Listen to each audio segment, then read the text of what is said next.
In this video, you're going to learn how to transform dull tabletop product clips into epic cinematic shots without spending anything.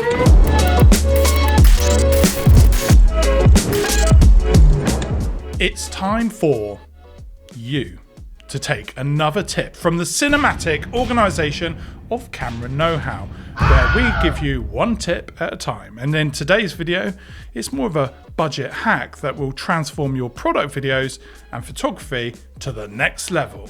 The best bit is that you're watching this on the TV or desktop monitor that you already have, and that's going to be helpful for my top tip.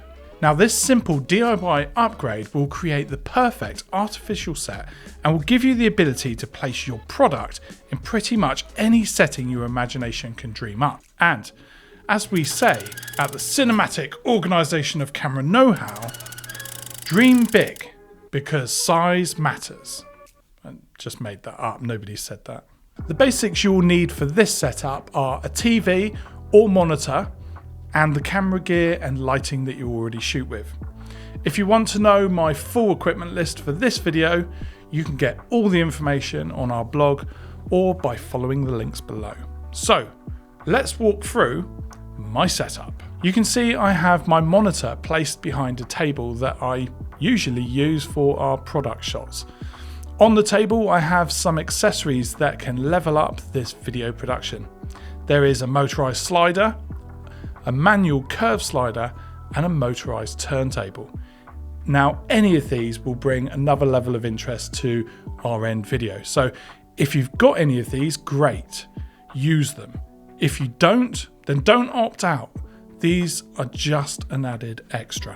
What we are hoping to achieve is to use our monitor to create a video background to our product, and that by carefully paying attention to our lighting, our framing, and camera settings, we will give the illusion of placing our product in any space that we could dream up. First up is our lighting. And as always, this is really important.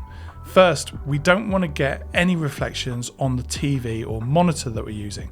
To overcome this, I use an overhead light and I gently illuminate the product, and depending on what I'm shooting, that may be enough on its own, as some products will reflect the light and pick up some colour from the video background. Now, the next element to pull off to this trick is to make sure that your lighting conditions marry up to your background.